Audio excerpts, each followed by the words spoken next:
দেখো আগের ক্লাসে তোমাদের যেটা হয়েছে মেটেরিয়ালের সেটা হচ্ছে ফিজিক্যাল প্রপার্টি। ফিজিক্যাল প্রপার্টির মধ্যে তোমরা দেখেছো ডেনসিটি, থার্মাল প্রপার্টি, কন্ডাক্টিভিটি, এগুলো মেল্টিং পয়েন্ট, ঠিক আছে। তাহলে এক্সপেনশন, থার্মাল এক্সপেনশন, এগুলো ফিজিক্যাল প্রপার্টি। তার মধ্যে আমি বলেছিলাম যে কোনো মেটেরিয়ালের তোমার হচ্ছে মেকানিক্যাল প্রপার্টিও আছে, ঠিক আছে। এবার আজকে সে মেকানিক্যাল প্রপার্টি নিয়ে ডিসকাস হবে। আর মেকানিক্যাল প্রপার্টি অনেকগুলো আছে, তার মধ্যে কিছু এখানে আছে, কিছু নেক্সট টপিকে বা নেক্সট ভিডিওতে আলোচনা হবে। আজকে যে তিনটে টপিক আলোচনা হবে মেকানিক্যাল প্রপার্টি, তার মধ্যে কী কী আছে? ইলাস্টিসিটি, প্লাস্টিসিটি আর হচ্ছে ডাক্টাইলিটি, ঠিক আছে। এবারে ইলাস্টিসিটি প্লাস ডাক্টাইলিটি জিনিসটা কি? এবারে ইলাস্টিসিটি কাকে বলে? এবার একটা কথা ভালো করে দেখো, ইলাস্টিসিটি জিনিসটা কি। আমি দেখে বলছি, ধরো এরকম একটা বার রয়েছে, ধরো বারটাকে দুদিকে টানা হলো, দুদিকে টানা হচ্ছে, ধরো দুদিকে ফোর্স দিয়ে টানা হচ্ছে, ঠিক আছে। যে কোনো জিনিসকে দুদিকে টানা হচ্ছে। এবার টানার ফলে মেটেরিয়ালটা কিছু না কিছু তো ডিফর্ম হবে। আমি ধরে নিচ্ছি মেটেরিয়াল স্টিলের ছিল, ধরো কোনো স্টিলের বারকে যদি দুদিকে টানা হয় তাহলে কি হবে?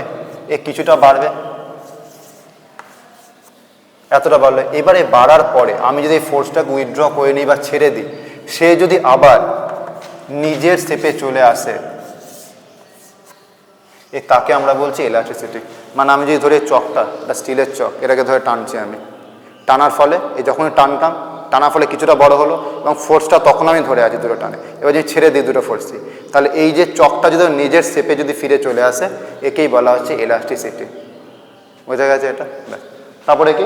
তাহলে প্লাস্টিসিটি। প্লাস্টিসিটি জিনিসটা কি? সেম জিনিস, কিন্তু একটা মেটেরিয়ালকে যদি জোরে টানা হয়, টানা হলো প্রচুর পরিমাণে টানা হলে টেনে কিছুটা বড় হয়ে গেল। বড় হয়ে যাওয়ার পরে যখন আমি ফোর্সটা রিলিজ করে দিলাম বা ছেড়ে দিলাম, তারপরে সেই যে নিজের শেপে বা সাইজে যদি না ফিরে আসে, সেই যতটা বড় হয় ততটাই যদি বড় থেকে যায়, তাকে বলা হয় প্লাস্টিসিটি। একটা বডিকে যখন টানার ফলে ফোর্স অ্যাপ্লাই করার ফলে সে যতটা ইলাস্টিক হলো বা যতটা বড় হলো, এবং ফোর্স ছাড়ার পরে যে সে যে নিজের অরিজিনাল শেপে যদি না আসতে পারে, সে তাকে বলা হচ্ছে, সেই প্রপার্টিটাকে বলা হচ্ছে প্লাস্টিসিটি। এটা আরেকটা কি? আরেকটা হচ্ছে ডাক্টাইলিটি। ডাক্টাইলিটি ডেফিনেশন কি বলছে? ডাক্টাইলিটি ডেফিনেশন বলছে, it is a property of a material to be drawn into thin wire by applying tensile force. একটা যে কোনো মেটেরিয়াল বা যে কোনো একটা ডায়ামিটারে কোনো থিন ওয়্যার বা রডকে আমি যদি টেনে যেটাকে সরু তারে পরিণত করতে পারি, সেটাই হচ্ছে গিয়ে ডাক্টিলিটি। এবার ডাক্টাইলিটি প্লাস্টিসিটির মধ্যে পার্থক্যটা কি?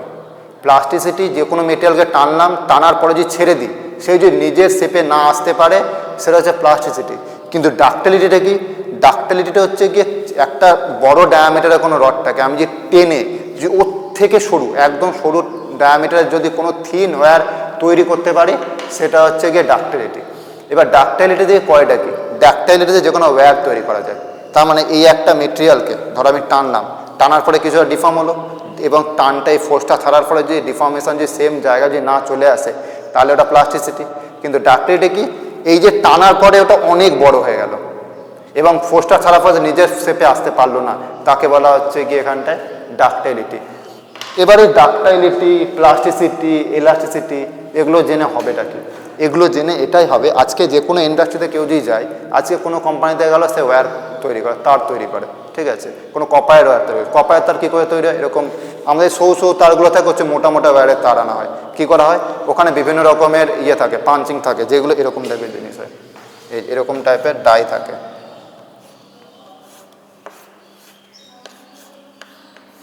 এরকম সরু। এখানে বড় ডায়ামিটার ঢোকানো হয়, আর এখানে তার চেয়ে ছোটো ছোটো ডায়ামিটার বের হয়ে যায়। এই যে এখানে ফোর্স অ্যাপ্লাই করার ফলে যে একদম সরু সরু তারে যে পরিবর্তন হচ্ছে, সেটা হচ্ছে কি ডাক্টাইলিটি।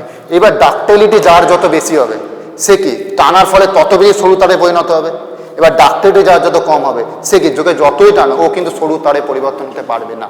তার মানে আমাদেরকে যদি কোনো তারকে যদি সরু তারে যদি পরিণত করতে হয়, তাহলে জানতে হবে যে সেই তারের ডাক্টাইলিটি কিন্তু বেঁচে থাকতে হবে। এবার সেটা যদি আমরা নাই জানি, তাহলে কিন্তু কোন মেটেরিয়ালের ডাক্টাইলিটি বেশি, যদি না জানি, তাহলে কিন্তু সেই মেটেরিয়ালকে আমরা তারে পরিণত করতে পারবো না বা তার ডায়ামিটারটাকে শুরু করতে পারবো না। তার জন্য এই ডাক্টাইলিটি জানা দরকার। আর কি? আরেকটা হচ্ছে প্লাস্টিসিটি।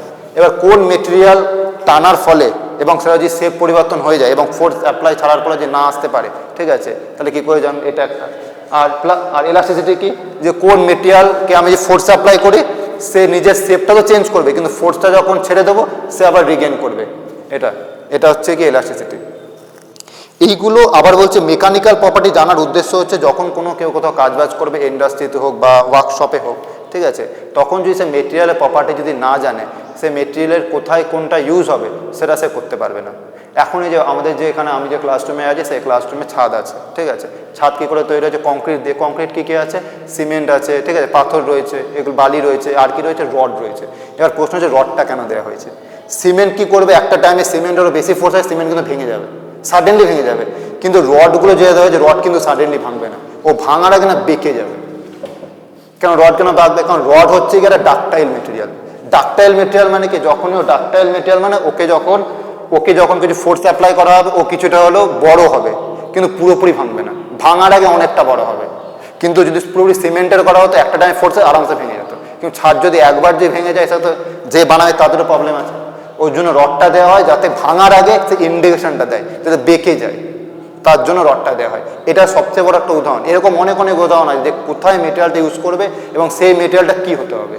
এরপরে আরও অনেক করা আছে বা মানে আরও অনেক মেকানিক্যাল প্রপার্টি আছে যেগুলো সম্বন্ধে জানতে হবে। আজকে এইটুকুনি, নেক্সট ক্লাসে অন্য কোনো প্রপার্টি দেখবো।